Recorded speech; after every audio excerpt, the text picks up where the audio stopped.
Hello guys, नमस्कार। मैं हूं दशरथ रावत और आप देख रहे हैं हमारे यूट्यूब चैनल मोटिवेशन टेक में। आप सभी का हार्दिक स्वागत है। फ्रेंड्स, आज मैं एक चीज़ लेके आ रहा हूं कि कुछ ऐसा मेरे संज्ञान में आया है और बहुत सी बार सोचा है मैंने।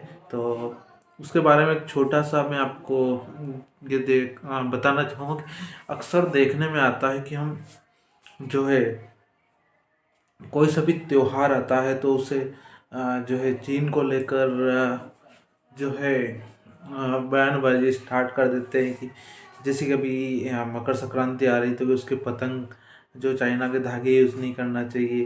चाइना के धागे से जो है चाइना को फ़ायदा होता है और हमारा जो पैसा चाइना में जाता है, ऐसा पर सोच के ना इसका विरोध चालू कर देते हैं। तो फ्रेंड्स, मैं कुछ आपको ये बताना चाहूँगा कि जैसे इसका विरोध किया, वैसे कुछ और भी त्योहार आते तब जो है तो क्योंकि हमें ये कुछ ही चीज़ों के बारे में पता है कि चाइना की क्या जो है ये चीज़ें रहती, तो हम इसका विरोध करते हैं। आपको पता है कि हमारे भारत देश या देश के जो विकास में सबसे महत्वपूर्ण योगदान किसका रहता है?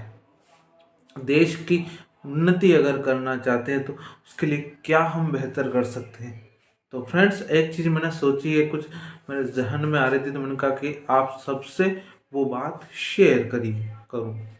तो फ्रेंड्स, मुझे ऐसा लगता है कि हमें अगर इंडिया को मजबूत बनाना है, हमें इंडिया को स्ट्रॉन्ग बनाना है, तो भारत देश में मैन्युफैक्चरिंग की यूनिट जितनी ज़्यादा हो हमें बनाना पड़ेगी। क्योंकि हमें तो ये दो चार चीज़ों की पता है कि जो है दो चार चीज़ों के बारे में ही नॉर्मल वे में पता है हमें कि जो है कि धागा चाइना का है या पटाखेदार जो चाइना के है, इनको नहीं ये यूज़ करना चाहिए। दो चार चीज़ें, या फिर त्योहार दीपावली आती तो वो लड़ियाँ लगाते हैं अपन बल्ब की, ये चाइना की नहीं। बाकी आपको पता है आपके भारत देश में इतनी मात्रा में चाइना का जो प्रोडक्ट आया हुआ है और आप जनरली यूज़ करते हैं, आपको पता ही नहीं कि मैं उस चीज़ को भी यूज़ करता हूँ।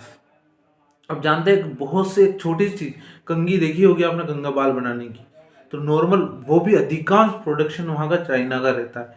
तो ऐसी बहुत सारी जो चीज़ें हैं जिनका हमें पता ही नहीं है और वो जो चाइना से आती है। हम एक उदाहरण बताऊँ आपको, पानीपत। पानीपत में हम जानते हैं कि सबसे अधिक जो कपड़े लोग जो है किसी प्रकार का ऊन जो रहता है उसके लिए पानीपत प्रसिद्ध होता है। पर आपको पता है कि वहाँ की स्थिति कितनी खस्ता है और वहाँ इतना ज़्यादा प्रोडक्शन नहीं रहा, सारा माल बाहर से आ रहा है ना। अधिकांश वहाँ पे भी आप देख सकते हैं चाइनीज़ जो है मात्रा में कपड़ा आ रहा है और उसकी जो सेलिंग वो पानीपत के जो लोग कर रहे हैं, क्योंकि वहाँ जो मैन्युफैक्चरिंग यूनिट्स थी वो मैन्युफैक्चरिंग यूनिट सारी जो ख़त्म हो चुकी है। तो फ्रेंड्स, मेरे कहने का तात्पर्य यही था इस वीडियो के माध्यम से कि अगर इंडिया को हमें मजबूत करना है, इंडिया को हमें स्ट्रॉन्ग बनाना है, तो हमें भारत में मैन्युफैक्चरिंग की जितनी यूनिट ज़्यादा लगा सकेंगे, अगर हम बना ज़्यादा लगाएंगे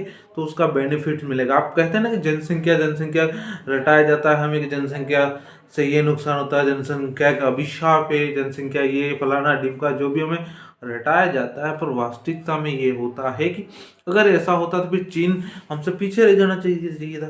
और वास्तविकता सत्य है कि भारत देश में गरीबी हद से ज़्यादा है और बहुत ज़्यादा मात्रा में गरीबी है। अगर ऐसा चाइना में अगर जनसंख्या अभिशाप होती तो चाइना अभी तक तो भूखा मरना चाहिए था, क्योंकि वो जनसंख्या के मामले में जो है चाइना नंबर 1 पे है।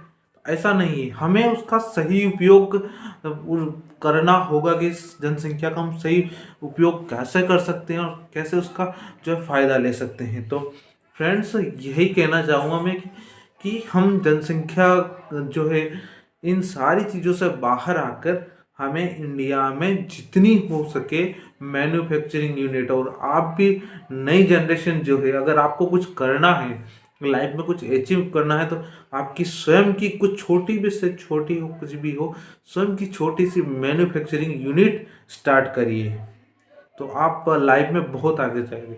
तो फ्रेंड्स, आपको हमारा ये सुझाव पसंद आया हो तो लाइक करिएगा, कमेंट करिएगा और सब्सक्राइब जरूर करिएगा और कमेंट करके ज़रूर बताइएगा कि आपको हमारा वीडियो कैसा लगा। Thank you very much.